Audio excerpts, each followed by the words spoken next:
From San Diego, California, this is the One Extraordinary Marriage Show, where being busy is overdone, romancing is fun, and scheduling sex has taken the guesswork out of wondering when you're going to get some. I'm Tony DeLorenzo, your co-host, along with my beautiful wife, Elisa. From coast to coast and around the world, thank you for joining us. It's time to talk sex, love, and commitment. Give us a call on the Hug Hotline at 858-876-5663. That's 858-876-5663. In today's show, we talk about the reasons why he can't orgasm and how the two of you can get through this together. And Mandy Hale had this to say about waiting. She said, "You're not just waiting in vain. There is a purpose behind every delay." And we're going to be digging into that on today's show as we talk about reasons why he can't orgasm and how the two of you can get through this together. But for those of you that have been around for a while, you know that we start each and every One Extraordinary Marriage show with a hug. And for those of you that are brand new, welcome to the One family. We're so excited to have you, and we're so thankful for the friend that maybe shared this show with you. This week's hug is sponsored by Storyworth, and you can check them out at storyworth.com/one. And Storyworth, guys, this is one of the most amazing gifts that we've come across. It's perfect for last minute. So for those of you that, Father's Day is coming, I'm giving you a little heads up, but some of you may still wake up on Father's Day and be like, oh my gosh, what do I get my dad? This is a great thing to do for them because Storyworth doesn't just preserve memories. It allows you to learn more about the person that you're connecting with, right? Because when you purchase a subscription to Storyworth, they're going to send your loved one an email each week with a question to be answered. And the thing I love about this is that you can either choose the questions from their list of hundreds of questions, or you make up your own. Right. And we've been doing this with my dad. So once a week for the last couple of months now, he gets an email. Here's your question of the week. And then when he types up his response via email, I get that back. And I'm learning so much about my dad. The stories that I thought I knew kind of at the surface level now have all of this added dimension and layers. And it's so amazing because at the end of the year, at the end of these 52 weeks of him getting an email and either responding via email or audio, it's going to be compiled into a hardcover book that's up to 480 pages. Guys, what a treasure. Don't miss out on this opportunity to capture life's most treasured moments. It's truly a gift that will keep on giving, not just for you, but for generations to come. So for $20 off this amazing experience, go to storyworth.com/one. And this week's hug actually came from an email we received from folks that listened to the show last week. And if you listened to last week's show, you'll know that Tony in there said, hey, if you've done the intimacy lifestyle, let us know. We'd love to hear your stories. Right. And so this came in and said, we've probably been listening since 2011. Now, we've only been doing the show since 2010. So these are folks that have been around for quite a long while. It's been nice to be on this journey with the One Extraordinary family. We probably need to do a family reunion sometime. Agree. Great idea. We'll have to figure out how to make that all happen. They go on to say, the intimacy lifestyle is amazing because just as Tony always says it in the intro, it takes the guesswork out of wondering when you're going to get some. As the higher desire male in our relationship, I was always wondering when would be the next time that we could be intimate. The drive is real and the frustrations are also very real and damaging to our relationship when the frequency is less than ideal. My wife was also willing, but the realities of family life and it not being naturally on her mind made it less likely to happen unless it's intentionally planned. That's what this lifestyle has done. It has made being intimate with each other a regular part of our lifestyle with equal responsibility. It has truly blessed our marriage and helped us come closer together. Thank you for that wonderful blessing to our marriage. P.S. We are celebrating our 20th this upcoming December. Awesome. P.P.S. We've done the 7-day challenge in the past as well. Put us on that wall of honor. Love it. So good. Yeah. And again, last week I really, honed in on when we were talking about mind-blowing sex is, the more you have it, the more you guys are on pace together, the better it's going to be because listen to the last week's show and you can get all the details from there. But thank you guys for sharing how the intimacy lifestyle has impacted your life. And this is a couple, they're going to be 20 years married here coming up in, end of the year. Right. And they're doing it, and not just doing the intimacy lifestyle, but the 7 days of sex challenge. And, coming off of last week's show, we actually got this email. And it said, I have a question I'd love to hear from Tony about. I'm listening to the mind-blowing sex episode. That was last week's show. And it sparked me finally wanting to ask. Which is cool. I'm glad. Like, I hope, and our hope is that when we talk about certain stuff, it spurs you guys to want to get out of where you're at in your own headspace and at least put, pen to paper, and in this case, more like typing to email. I was going to say, not quite pen to paper, little keystrokes there. I'm the low desire spouse, and it's part of the reason is because it takes me seemingly forever to climax, like 45 minutes. So it's frustrating for me and my wife. And so and I just want to go to what we're talking about right now. High desire, low desire. Hug, high desire spouse. The intimacy lifestyle is working because now they're able to come into an agreement. Here we have another husband coming in going, hey, I'm the low desire. Right. And so it's seemingly taking me forever to have an orgasm. He goes on to say, I've recently started taking testosterone because I got some blood work done. I thought this would help my desire, and it hasn't. It really makes me feel less than as a man. Any advice would be great. I've tried to look up, what I tried to look up was, for a man to have less time to climax, and there really isn't anything, which kind of makes me feel like I'm all alone. And, this was one of those emails, sometimes we get emails and we're like, okay, what's the message here? How can we bring this to you guys, and what can we deliver? And the fact of the matter is that I want to share some numbers just to start off, because it's true. You can, I searched it. There's not much out there.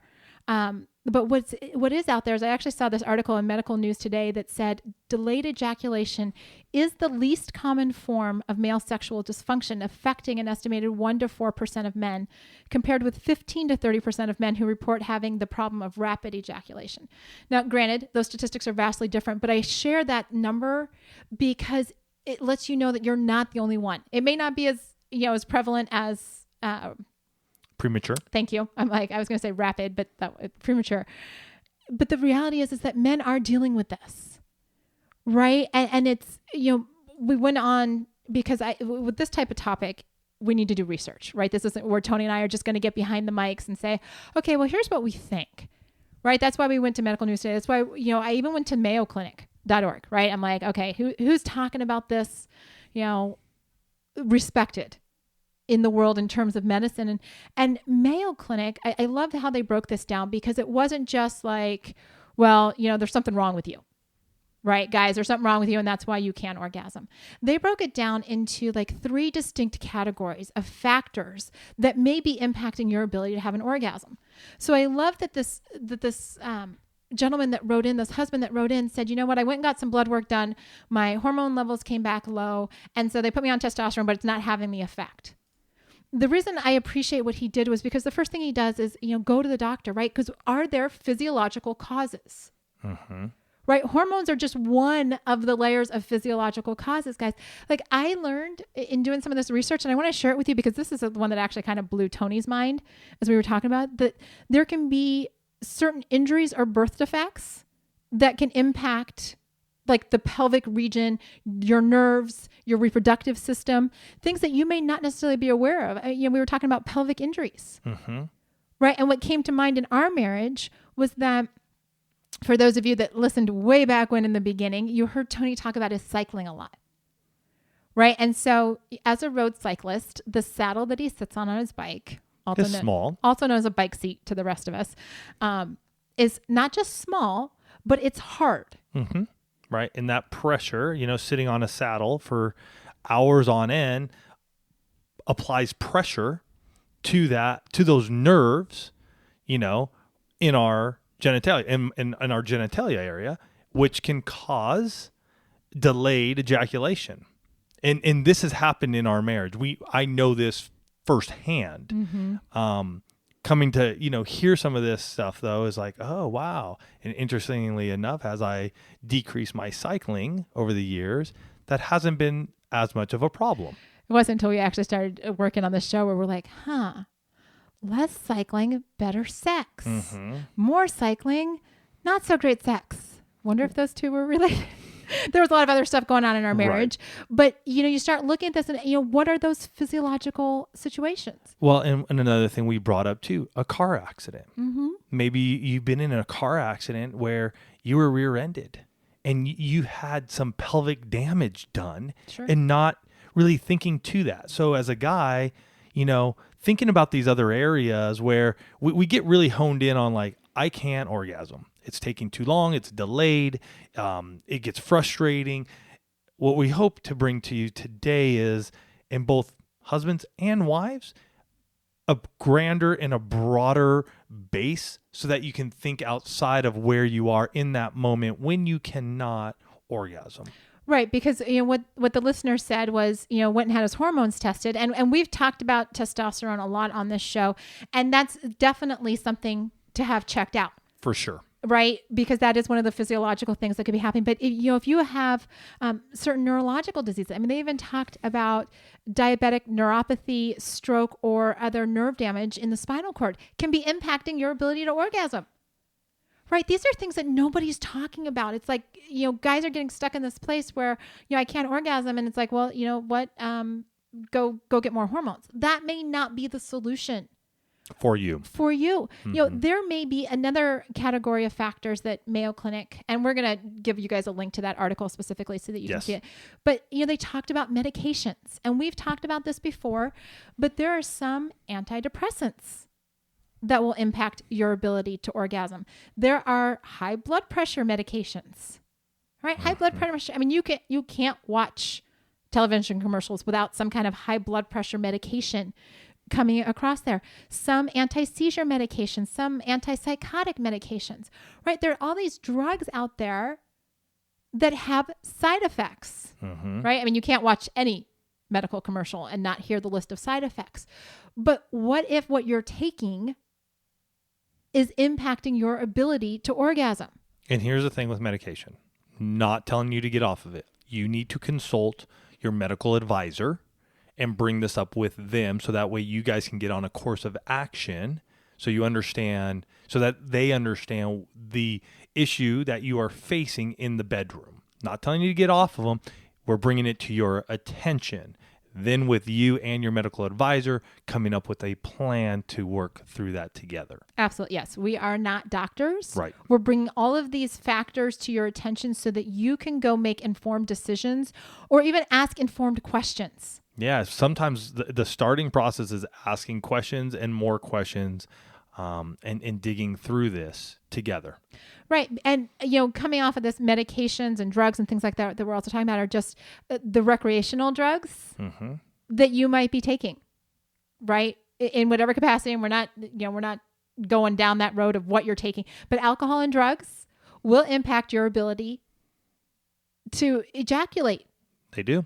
Right. So if you're taking all of this stuff and you're wondering, why can't I do this? You might need to look at what you're putting into your body that's having an impact. And I remember some time ago, I was talking to a husband and he was sharing some concerns in this area with me. And as I began to ask some questions, we began to go down this road, and it so happened that he began to talk about he and his wife's nightly routine. And one of their nightly routines was basically between the two of them, they'd polish off a bottle of wine. And I was going, wow, okay, well, how many glasses is that? I don't drink wine, so I don't even know. So, he mentions, depending on, if she has one or two, I may have two or three, and I'm thinking every night. And he goes, yeah, every night, just it relaxes us and this and that. And then the next sentence is, well, but then, there are times when, we're making love and I can't finish. And I go, bingo, bingo. And I'm like, dude, you may want to look into the use of alcohol and how that's impacting your sexual intimacy.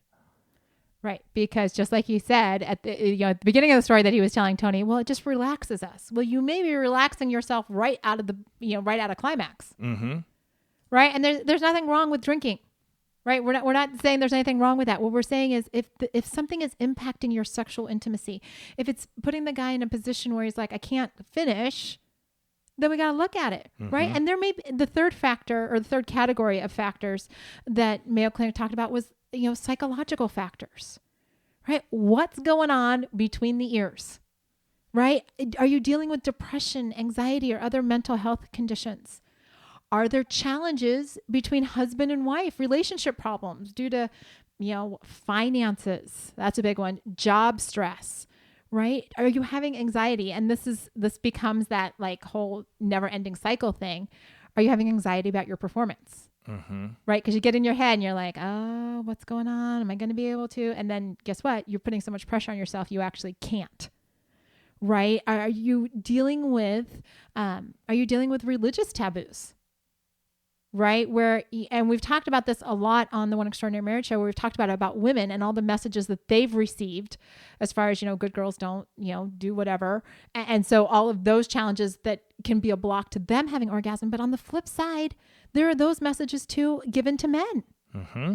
Right? Are you dealing with that from a psychological perspective? Or maybe, and you guys, those of you that are brand new to the One Family have not heard us talk about this, but those of you that have been around a while, you know that we've talked about the impact of pornography on you mentally and on you physically. Mm-hmm. In today's era too, the pornography is so hardcore, and what you are viewing and what you are seeing on your screen, you are unable to recreate in your bedroom. And because of that, you're unable to then have an orgasm. Mm-hmm. So don't think that what you're looking at isn't hurting you, because it is. And if you are addicted to pornography, I'm telling you guys and gals, because it goes both ways, you need to get off of that. You need to get away from that as fast as you can, because I will tell you, and I'm not saying it's the emailer who wrote in at all. I'm just speaking this to everybody, because I know in my own life, pornography did play a huge role in this area for me as well. And when I finally broke free of it, and it's been 14 years now that I've been free of pornography, it is amazing what has happened in my life. The reality is that when either one of you cannot orgasm, but we're talking about the guys specifically, you're both impacted. Mm-hmm. Right? It doesn't just, it's not just like, okay, well, this is my thing I got to deal with, whatever, because it creates anxiety for both husbands and wives, right? You start thinking as a wife, like what's, is he not attracted to me? Is it me? Did I, what am I not doing? What am I doing? Like, why isn't he able to do this? And then the guys have their own head stuff going on, right? They're thinking through like, why isn't this working? Right? Like, I know what I'm doing. Why is it, like, what's going on with me? And as we were talking over this before we got on the show, for myself, I've been there. And what ends up happening is you're mentally trying to be so into the moment. And what ends up happening in our case, is Elisa's already orgasmed. So she's at this place of like, okay, just get it done. Mm-hmm. And I am trying my best and my hardest to have an orgasm. And yet I can't. I'm almost there, and then something pops in my mind and it derails me, right? Doesn't mean I go flaccid. I'm still hard. And yet I now have to work myself back up into that place where I can orgasm. Then what ends up happening, the time starts passing, and then you're sweating, and you're just thinking this through and more. And before you know it, you're just like, I give up. And been there. And it can be very frustrating. And hopefully when we share some of what you can do, it'll start to break things off you and give you guys a new way to approach this together. Well, and I want to talk real quick before we get into some of this other stuff about what you just mentioned there too, about, the guy always waiting until, the husband always waiting for the wife to orgasm. And, one of I can't remember if it was on Mayo Clinic or on the medical news today. I remember reading as we were preparing for this show that part of the challenge that men are facing is that they've definitely absorbed this idea of, let me please my wife. And guys, don't get me wrong. I still want you to please your wife. Like, I'm not saying don't do this. And ladies, I'm not giving him a pass not to please you. But there's so much conditioning that's gone on now that she has to have her orgasm that guys are training themselves not to. Right? Like, I'm not going to. I'm waiting. And hey, I've been there. And then, like Tony said, I have mine, and I'm like, whew, spent, I'm done. And he's like, I'm still waiting. And then he can't. So there's got to be, and we're going to be talking about this a little bit more as we get into the show, but that communication level of what's going on for the two of you, because as your head starts to swim in this, like all of this mindset stuff of what's going on, am I attractive? Is she attracted to me? Like, why can't we make this work? What's going on? All these problems. Your imagination can run wild. And this is not an area where you need your imagination going crazy. And there's not a one size fits all, right? That's why, the listener that wrote in and he's like, I've tried testosterone and it's not working, right? That may not be his solution, right? It's a solution for some guys. Well, and levels showed that possibly, and yet our human bodies, they're amazingly made. I'm telling you, they are amazingly made, and there are just times when I look at, our own bodies and how they tick and what stress can do to them, and what the endorphins can do, and it's one area. Is there another area that may be really hindering you and stopping you from being able to fully climax? And as we begin to talk about, some of the solutions and strategies, I want to remind you, we were actually at a party on Friday night and somebody came up to us and said, the one thing that I've taken away from your show time and time again is that you guys make it so clear that whenever we're facing a challenge and the husband not being able to orgasm can be a challenge in your marriage. What this husband said to us in person was, you remind us every time that you present a challenge is that we're not fighting each other. Right. That we're on the same team. And that goes for dealing with this as well. You guys, this isn't his problem or, it's not just something that he has to deal with. The two of you are on the same team. And it's so important that you approach this being on the same team, that you work together to create a healthy and safe environment, to not only talk about it, but to find solutions that are going to work for you. And so as we start to talk about what you can do today to start making a difference in this area of your marriage, I just want to remind you not to miss out on that opportunity to go to storyworth.com/one and get $20 off your first book. It's such an incredible gift to give this Father's Day so that you're able to start capturing those stories right now. So go to storyworth.com/one. And as we talked, from that information that we gathered on all those different factors from Mayo Clinic, one of the most important things if you're dealing with this in your marriage is to identify what the cause of the delay is, right? Most definitely you need to go to your doctor. And guys, I'm just going to say, you might need to table your pride and your ego for, it's doctor's visits are only like 15 minutes these days. Right? So you're going to have to tell the receptionist why you're scheduling the appointment. Then you're going to have to tell your doctor. You're talking about a total of 20 minutes to actually say, this is where I'm struggling. Mm-hmm. Right? Get that full body workup to make sure there isn't anything physiologically going on. Get the blood tests. Right? Wives, encourage your husbands to go to doctors. Husbands, if she encourages you to go to the doctor, please do. Don't fight her on it and don't just keep putting it off. It's really easy to do. Been there. Sometimes we need to lovingly kick them in the pants to give them a doctor. But if there's a physiological reason, let's find out, right? If there's nerve damage, let's find out.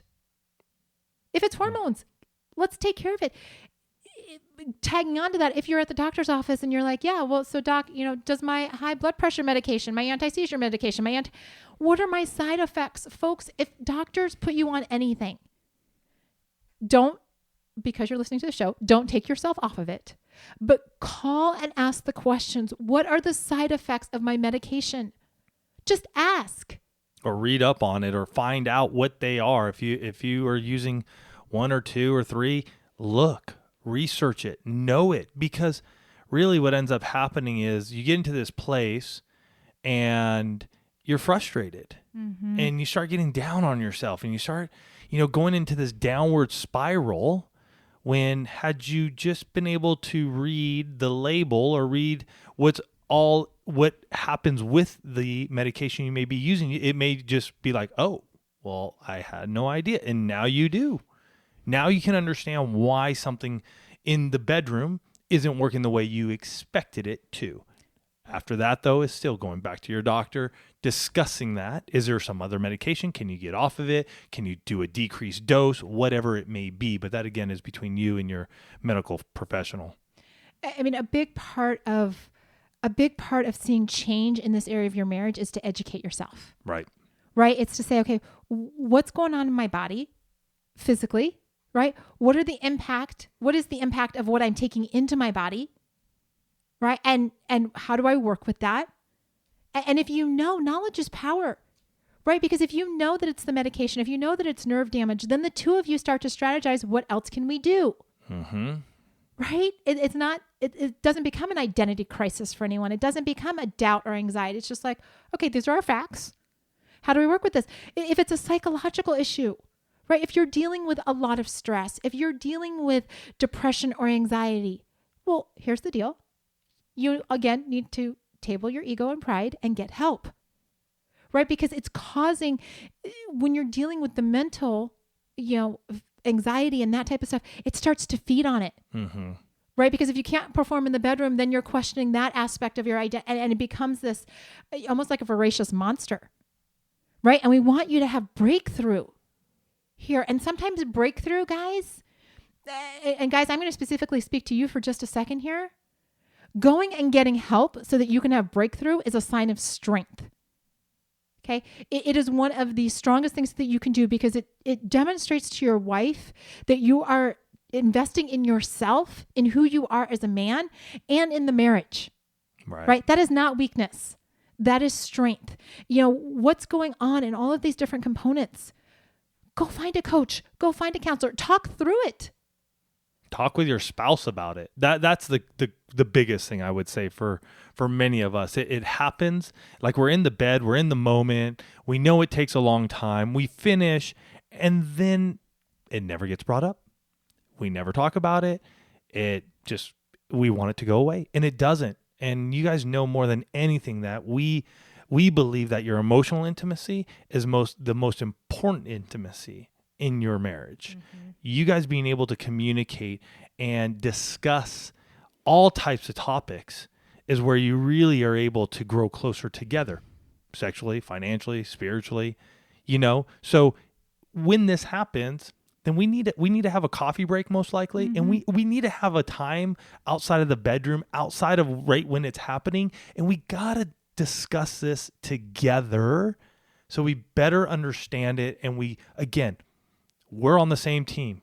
Mm-hmm. We're here to help each other grow and achieve the extraordinary marriage that we want. And ladies, that's a big part of this, right? Your guy's dealing with a lot of identity, a lot of performance anxiety, a lot of questioning of his manhood, mm-hmm.